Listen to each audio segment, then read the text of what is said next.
لنا فيه ظن لا يخيبنا حاشاه أن ترجع السلام علیکم۔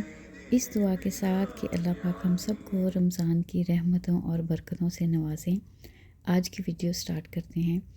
آج کی ویڈیو میں جو کلپس ہیں آپ دیکھیں گے، ہم لوگ ریسنٹلی گئے ہیں، یہاں پہ ایک قرآن سٹی ایگزیبیشن ہے۔ اصل میں یہ فقہ جعفریہ سے تعلق رکھنے والوں کا ایک اسلامک سینٹر اور مسجد ہے، اور نام ہے اس کا ملا Asghar memorial library and Islamic resource centre. تو کافی دیر سے میرے ذہن میں یہ چیز تھی کہ وہاں پہ جایا جائے، اور خاص طور پہ یہاں کا وزٹ ہم نے کیوں کیا ہے، اس کی ساری ڈیٹیل میں اپنی آنے والی کچھ رمضان سے ریلیٹڈ جو ویڈیوز ہیں ان کے اندر تھوڑا تھوڑا اس کو ایڈ کرتے ہوئے آپ کو بتاتی جاؤں گی۔ آج اس کا ایک چھوٹا سا جو اس کی لائبریری کا وزٹ ہے، میں آپ کے ساتھ وہی شیئر کرنے جا رہی ہوں۔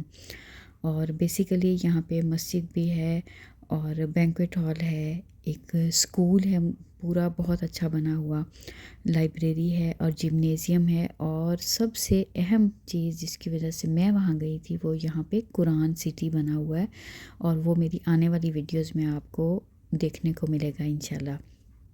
ویدر کافی آج کل پھر دوبارہ سے سنو ہی چل رہی ہے، ایون رمضان سے بالکل ایک دن پہلے بھی یہاں پہ سنو اسٹارم تھا، اور کچھ لوگوں نے یہاں پہ وینسڈے کا روزہ رکھا، کچھ لوگوں نے تھرسڈے کا روزہ رکھا۔ تو ہم لوگ یہاں پہ گئے تھے رمضان سے بالکل ایک دو دن پہلے ہی۔ تو یہ دیکھیں، سب سے پہلے تو یہاں پہ جو باب الرسول ہے وہاں سے ہم لوگ انٹر ہوں گے، یہ یہاں کا مین دروازہ جو مین انٹرنس ہے وہ۔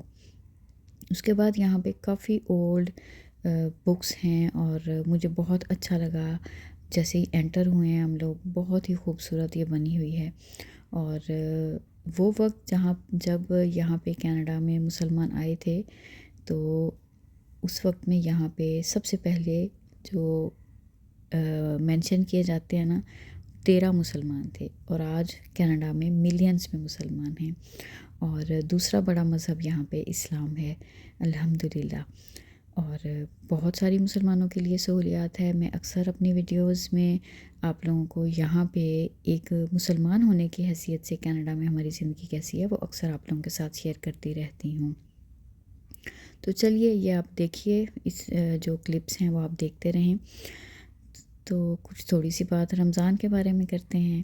اللہ تعالیٰ کی طرف سے یہ جو رمضان المبارک ہماری زندگی میں پھر آ گیا نا، یہ ہم سب کے لیے مقام شکر ہے کہ رمضان کی ان بابرکت، ان نور بھری، رحمتوں بھری فضاؤں میں ہمیں سانس لینے کا، ان سے اپنا حصہ سمیٹنے کا موقع دوبارہ سے ملا۔ پورے رمضان اپنی زبانوں سے ہم نے یہ بار بار شکر کے کلمات دہرانے ہیں کہ اے اللہ، یہ آپ کا احسان ہے کہ آپ نے ہماری زندگیوں میں ایک دفعہ پھر سے رمضان دکھا دیا۔ بہت سے لوگ ہمارے جاننے والوں میں ایسے ہوں گے جو پچھلے رمضان ہمارے ساتھ تھے، اور آج وہ منو مٹی تلے جا سوئے۔ تو بے شک اللہ پاک کی توفیق اور ہماری خوش قسمتی کہ ابھی ہم زندہ ہیں، اور روزہ رکھنے کی توفیق بھی ہے، صحت کے ساتھ ہیں۔ بہت سے لوگ ہسپتالوں میں پڑے ہیں، زندہ تو ہیں لیکن روزہ رکھنے سے محروم ہیں۔ تو یہ بہت بڑے شکر کی بات ہے ایک تو۔ دوسری بات یہ ہے کہ کیسا پیار ہے ہم سب سے ہمارے رب کو، کہ وہ ہم لوگوں کے سارے سال کے گناہوں کو معاف کرنے کے لیے، ہماری کوتاہیوں، ہماری غلطیوں کو درگزر کرنے کے لیے ہمیں رمضان جیسا ایک مہینہ دے دیتا ہے کہ اے میرے بندو، جنہوں نے اپنی جانوں پہ ظلم کر لیا ہے نا، وہ آؤ، میری بخشش کے، میری مغفرت کے دروازے کھلے ہوئے ہیں۔ ہمارا رب دیکھیں ہم سے کیسی محبت کرتا ہے کہ اپنے بندوں کو معاف کرنے کے لیے وہ ہمیں رمضان دیتا ہے، پھر اس رمضان میں روزے کی توفیق بھی دیتا ہے۔ ہمیں نہ صرف رمضان ملا، زندگی ملی، صحت ملی کہ ہم اپنے گھروں میں اس قابل ہیں کہ ہم روزہ رکھ سکتے ہیں۔ اور اس روزے کا اصل مقصد جو ہے نا، وہ قرآن پاک کی آیت کے مطابق تو یہی ہے کہ اے ایمان والا، تم پہ روزے فرض کیے گئے جیسا کہ تم سے پہلی امتوں پر فرض کیے گئے تھے، تاکہ تم تقوی والے بن جاؤ، متقی بن جاؤ۔ تو روزے کا مقصد تقوی ہے، اور صبر ہے، برداشت ہے۔ اصل ٹریننگ جو رمضان سے، روزے رکھنے سے ہمیں لینی ہے نا، وہ ہے اپنے نفس پہ کنٹرول کرنا، اپنی خواہشات کے پیچھے نہ چلنا۔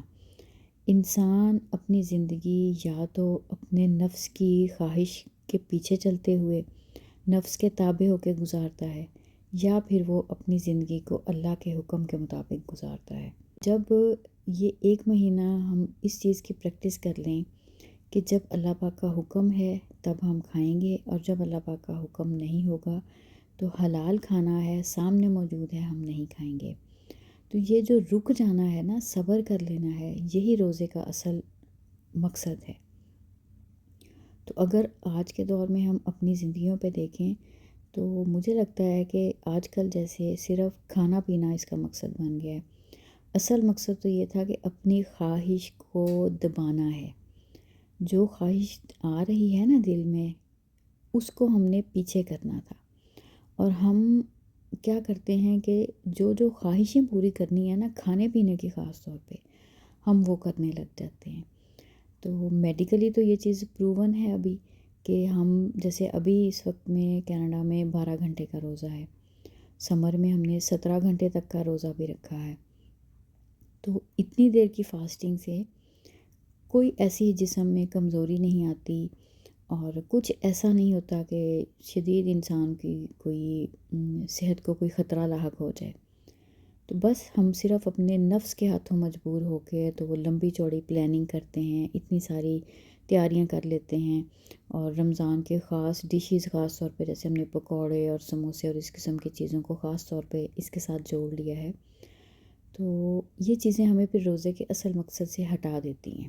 تو کوشش ہم نے یہ کرنی ہے کہ روزے کا جو اصل مقصد ہے نا، کہ اپنے نفس کی خواہش کو کنٹرول کرنا، یہ ہے اصل پریکٹس۔ اللہ کرے کہ ہم روزے کے صحیح مقصد کو حاصل کرنے میں کامیاب ہو جائیں، اور اس پریکٹس کے لیے ہمیں بہت آسانی سے ہم خود کو اس چیز پہ لا سکتے ہیں اگر ہم تھوڑا سا اس چیز کو امیجن کر لیں اس وقت کو جب ہمیں اجر ملے گا۔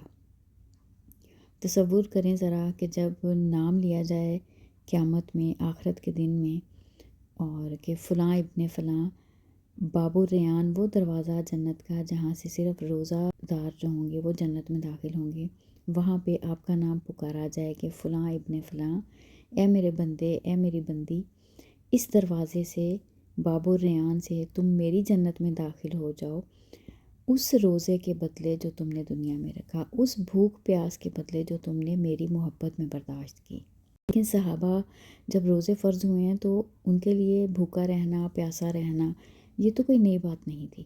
ان کی فکر کیا چیز تھی کہ ہم کیسے روزوں کو ویسا بنا لیں کہ اللہ پاک ہم سے راضی ہو جائیں۔ تو کھانا پینا ایک الگ چیز ہے، اللہ پاک نے جو رزق دیا ہے اپنی اپنی استطاعت کے مطابق ہم سارا سال بھی کھاتے ہیں، بس یہ چیز ہے کہ اس کو مقصد نہیں بنانا۔ بچوں کی فرمائشیں ضرور پوری کرنی ہے، لیکن اصل جو ہے نا وہ یہ ہے کہ ہم اپنی اصلاح کر لیں، تزکیہ ہو جائے، اور سیلف کنٹرول جو ہے نا، نفس کو کنٹرول کرنا، یہ ہمیں مقصد اس کا مل جائے، ہمارے اندر تقویٰ آ جائے، اللہ کا خوف آ جائے۔ اور یہ ایک مشکل کام ہے اپنے نفس کو کنٹرول کرنا، تو اس کے لیے اللہ پاک سے دعا کرنی ہے کہ اللہ پاک آپ مدد کریں ہماری، تاکہ ہم روزوں کو صحیح معنوں میں رکھیں، اور آپ ہماری اصلاح میں ہماری مدد کیجئے، ہمارے گناہوں کو معاف کرتے ہوئے جب ہم بہکنے لگیں تو آپ ہمیں سیدھے راستے کی طرف لے آئیے۔ بس اس دعا کے ساتھ رمضان کو گزاریں گے انشاءاللہ۔ آپ سے ملوں گی اگلی کسی ویڈیو میں۔ اللہ حافظ۔